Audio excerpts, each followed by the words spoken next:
This is TLV1.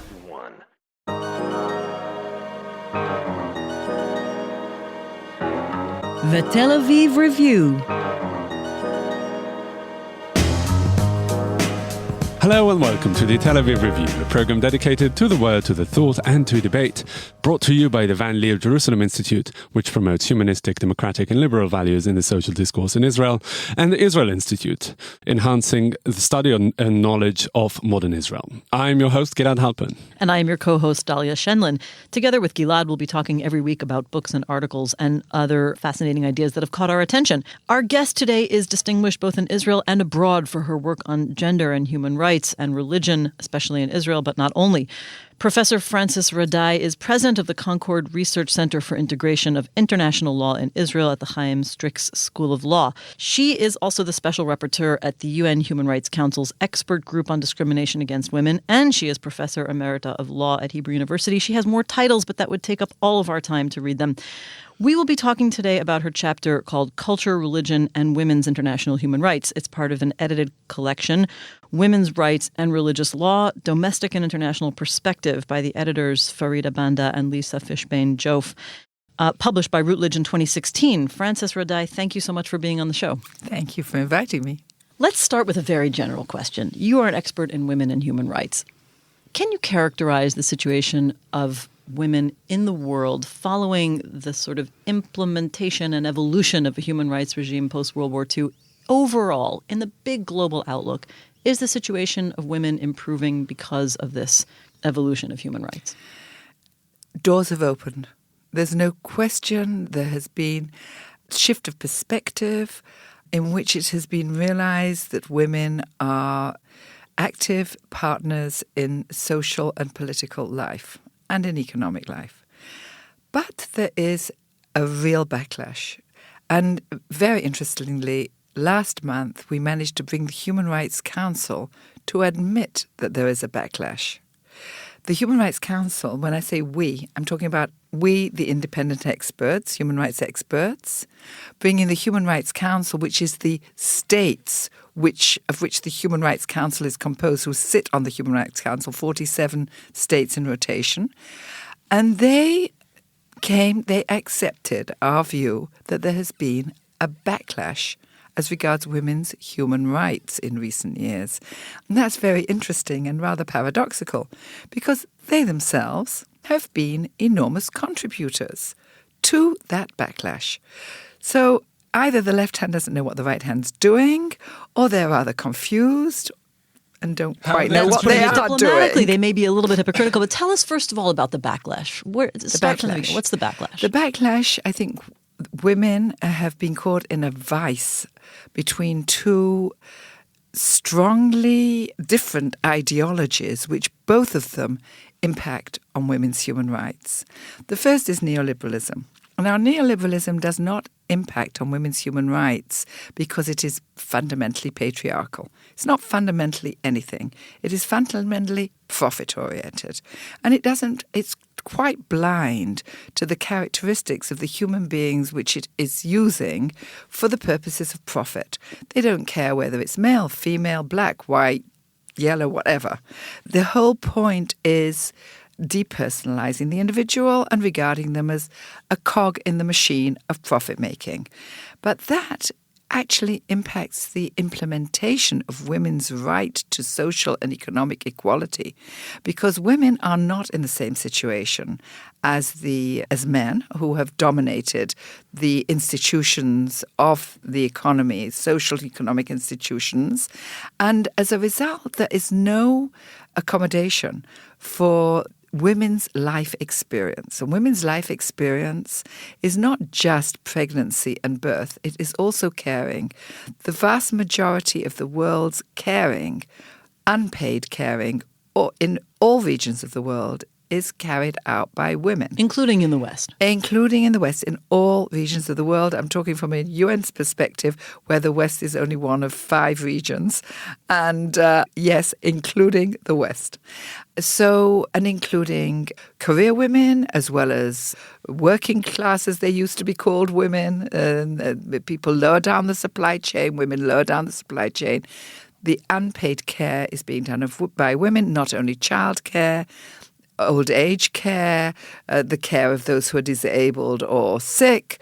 And hence, the neoliberal system is making it extremely difficult for the vast majority of women to fulfill this egalitarian dream that equal opportunity for all. All you have to do is use your human capital and make money and produce profit for those who are employing you. And it doesn't quite work when you have the burden of care to deal with, to cope with as well. And just to finish off on the point, how did the Human Rights Council, you said that they contributed to that backlash? They contributed to that less than they contributed to the second thing I'm going to talk about. But they did partially contribute to that. We, for example, presented a thematic report in 2014, in which we made proposals for dealing with unpaid care, which is what you call a social protection floor for unpaid care, for care, like there is for health, basic health and education, where the state has to take responsibility for providing care services. And they accepted a lot. The Human Rights Council, that's the states in the council by majority, consensus in fact, accepted a lot of our recommendations on social and economic life, mainly on economic needs, with the things that should be happening for women's economic right to equality. Right to economic equality is more accurate. But they would not accept the idea of a social protection floor for unpaid care, for care work. In fact, in a later recommendation, that was pushed in as a kind of subsidiary comment, which means that, again, in the Human Rights Council, there is confusion and disagreement on this. So I would say that actually on women's right to economic equality, the Human Rights Council has not been part of the neoliberal backlash altogether, because there are a lot of states, the non-aligned countries, the developing countries, the ex-socialist world, some of it, and there are a lot of states who are not convinced about neoliberalism. You know, there is conflict there. So I don't think that's where the backlash has come from. First. Tell us about the second backlash. The second backlash. The second backlash is a straight patriarchal and in some cases, misogynist backlash. That backlash is a backlash of the rise of religions. And the rise of religion seems to be well documented now. There is a rise of religious adherence and certainly an enormous rise in politicized religion, in religions playing an active part in political agendas within countries and at the Human Rights Council. And the religious backlash is of the two major religions. It's not really of the others. It's of Christianity and Islam. It is led, the religious backlash, is led by the OIC, that's the Islamic countries, Organization of Islamic Countries, and the Russian Federation, and is supported by non-aligned states, including some surprising non-aligned states like China, which is totally atheistic and talks about traditional values as if it doesn't know that what we're really talking about is religious values, and supports the backlash against the universality of human rights. And the main victim or object of the attack on the universality of human rights is women. To some extent, LGBTI, the homosexual and lesbian, transgender community and so on. But surprisingly, they are less the focus of the rejectionism of the universality of human rights by these states which are supporting a traditional, i.e. religious agenda. This is so odd, though, because Russia and China traditionally, not only do they have this communist, and atheist background, but also they've actually have been countries that have, in their communist past, done a lot to advance gender equality, partly for economic, but also social ideological reasons. Why would they join this kind of a cause? That's part of the backlash, isn't it? It was, well, China is still, we did a country visit to China. China remains those things. It remains anti-religion. It remains pro-equality for women on a declaratory level and a policy level. So China is more surprising. It obviously has to do with all kinds of geopolitical agendas which are not really related, I think, to the substantive issue. Or Russia is not the same. Putin's Russia has fundamentalist backlash in it, and at government level. And if you look at Hungary and Poland, you see the same things there. There is a definitely a strong return to pre-communist values, at the center of which is the High Church, either the Catholic Church or the Russian Orthodox Church, both of which are High Church. And I have tried to find out whether Putin's embrace of the Russian Orthodox Church is purely political pragmatism or whether there is something more than that. And I am told there's something more than that. He has a kind of romantic view of himself, I think, as a knight of the church. I don't know, as a crusader. How does this rejectionism of the universality of human rights play out in practice? In practice. Firstly, there have been 3 resolutions. The first was to return to traditional values in interpreting human rights. The second one was for states to prevent the defamation of religion, which, of course, the Human Rights Committee said that is a total contradiction of the right to freedom of expression and freedom of thought, and freedom of something that very few people talk about, freedom from religion, not just the right to freedom from religion, not just the right to freedom of religion, which is rarely even touched on in the United Nations. So that was put on hold. The traditional values were put on hold because the International Commission of Jurists and various other NGOs, international NGOs, opposed it strongly. Women's groups all over the world opposed it strongly. Put on hold. These things have not disappeared. They're on hold. So then they moved to something really romantic and attractive. That who could oppose it? Protection of the family. And so the latest thing is protection of the family.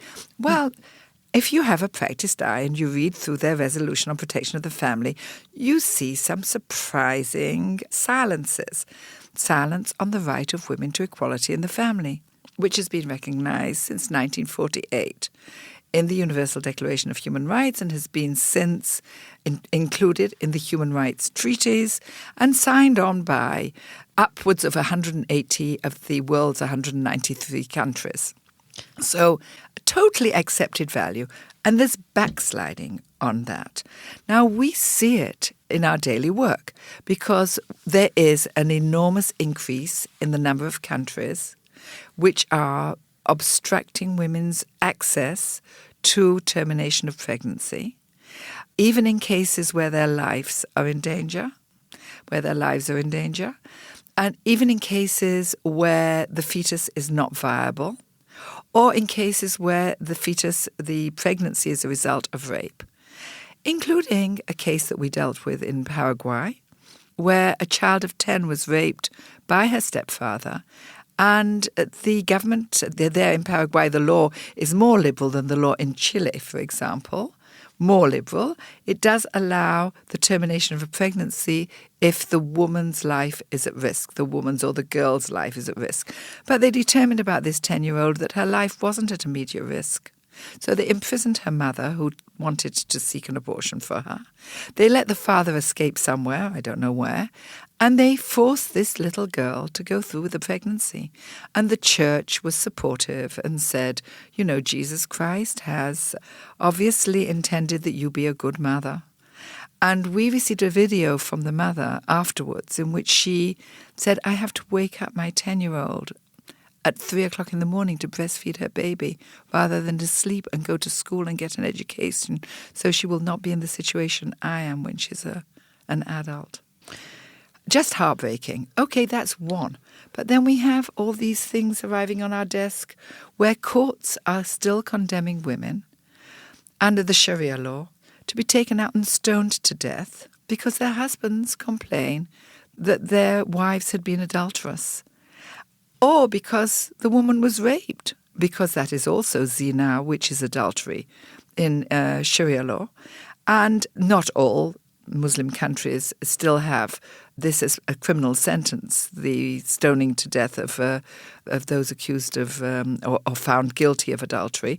But there are countries which still have this as part of their legal system, carried out by judges sitting in judgment on women in their courts. Let me ask you a little bit more I want to probe more deeply about this relationship between religious authorities and human rights and gender, because this is really your specialty. You write about human rights as the child of secularism, and you talk about the shift from transcendentalist premises and the jurisdiction of religious authority to a homocentric world. Why was that shift so important for women's equality? The religions were based on a patriarchal view. They didn't invent it. I mean, obviously it existed in the cultures in which they developed. After all, culture is a macro concept which includes religion. Religion is part of culture. And they developed an extremely patriarchal hierarchy. The reason that they are the core of the problem of patriarchy today is because they institutionalized these values. They wrote them in codes. They created a hierarchy of authority to execute these codes. They made these codes part of the legal regulation, the normative regulation of everyday life. And all the three religions are founded on a very strong hierarchical gender hierarchy in which the image of God is male is conceived as male. And that comes down to the rulers of society, which used to be, considered to be divine right, being a ruler of a society. And it comes down to each individual family. And the whole image of the family, which is, after all, the unit in which we're all educated to our initial perceptions and values and subjective view of the world, the family is highly patriarchal. When we talk about holy marriage, I mean, the origin of marriage and the family, the way we know it, comes from these religious precepts. And it's a little representation of the Holy Family. And if you look at the Holy Families in the three religions, you see this wonderful sacred image of the Father, the Son, and the Virgin Mary, the mother. But the spiritual power and authority comes from the Father and Son. And that's in Christianity. Judaism, of course, we have the exit from the Garden of Eden, in which Adam and Eve is created from Adam's rib, as we all know, but very few of my students remember the last line of Eve's punishment in the exit from the Garden of Eden, which is, "And he will rule over thee. Your desire shall be unto him, and he will rule over thee." This is something written deep in the DNA of the monotheisms. So is there an inevitable clash between these religious authorities or people in the modern world who are religious and the sources of human rights? Can they ever be reconciled? Only by revolution within the religions. And I don't mean interpretation. I mean revolution. I think that there have been shifts in the 18th century in Christianity and in Judaism. There were shifts to integrate or to come closer to a human rights understanding of the individual, including women. And therefore you have, in Lutheranism, though not the original Lutheranism so much, but Lutheranism as it developed, and in Protestantism, and in Reformed Judaism and Conservative Judaism, trends which are more compatible with human rights. But quoting her from the 18th century, she said, "To no religion does woman owe one impulse of liberty." In other words, the religions have not led on this, in my opinion, and you need a revolution within the religions in order to make them compatible with the fundamental equality which is promulgated by the human rights regime. So what's the role of law in all this, in instigating revolutions? To what extent does it really pave the way to social change, and to what extent does it only mirror cultural trends that are already in place? I think that the law has played, both the international law and constitutional law, have played an enormous role in creating a space for this concept of equality. Amazingly so. I think we should go back to Eleanor Roosevelt and the way in which she managed to convince the male leaders of the world after the Second World War to accept a view which became international law of fundamental equality between women and men. And they didn't just have a section on discrimination in the Universal Declaration of Human Rights. They had an additional section on the equality between women and men. And it is an astounding shift, not only of perception, but change of paradigm. And I think, therefore, one really has to acknowledge the role of law in being a leader of change here, and in opening space for equality, and human rights as opening a space for true equality. And I think many constitutions absorbed that, and most constitutions in the world have gender equality written into them. So it is a base. But between that and A, implementing it, which is the problem of neoliberalism, and B, resisting the backlash against it, which is religious revivalism, there is a lot of work to be done. Can we ask you a little bit about Israel? Because, you've written in other places about the early years of gender advancement and equality, to some extent maybe a myth. Of course, Israel has no constitution, so none of this is written into Israeli constitution. Where do things stand now? Are we in the progress stage or the backlash stage or a combination of both? Firstly, I do not agree that Israel has no constitution. And Fair I do enough. not agree that Israel has no written constitution.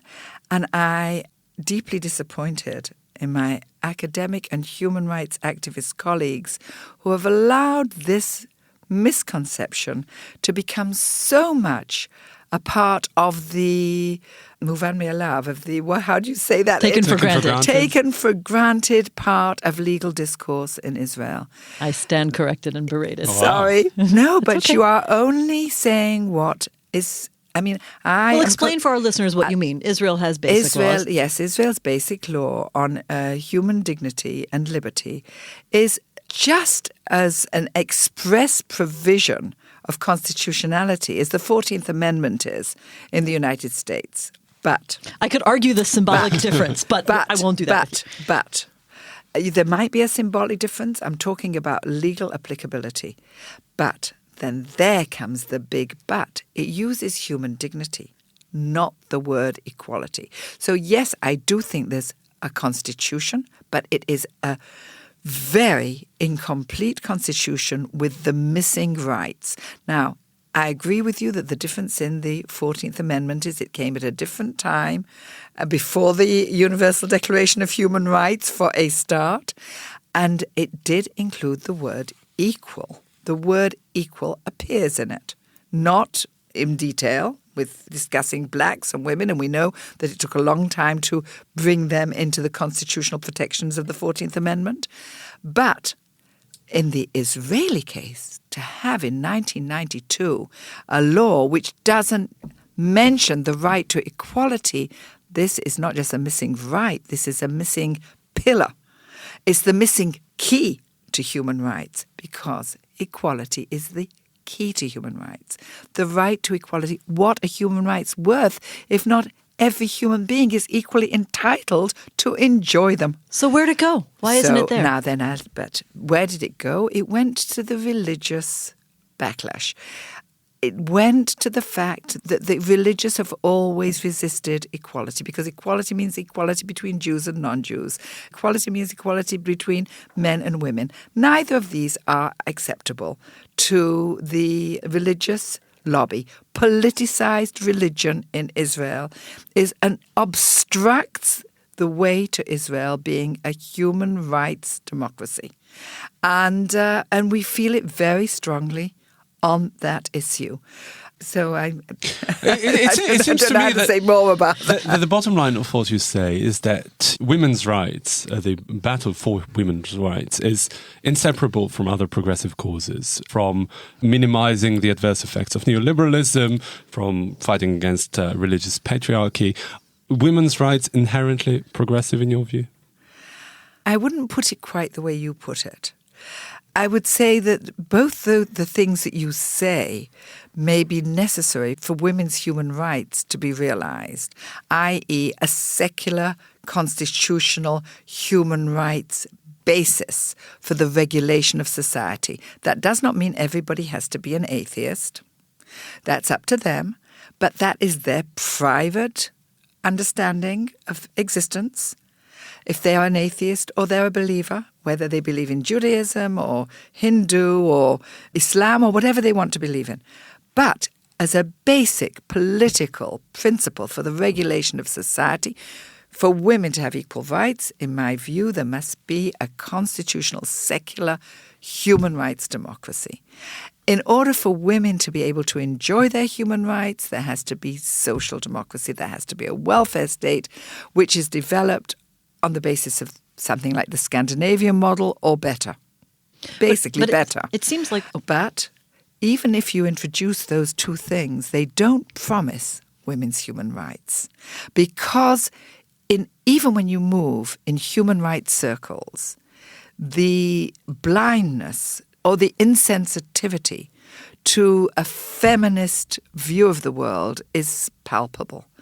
It is sometimes shocking to hear the arguments made in favor of prostitution, in favor of preventing termination of pregnancy. This is very current in Israel right now, where we're debating a law about criminalizing the use of prostitution by individuals. And these debates are actually the very same argument you just said in favor of prostitution is being heard here. Yes, it's everybody can choose what they want to do. Want to sell your body? Go ahead. Just so happens that it's women and poor women who are selling their bodies. Well, what can we do about that?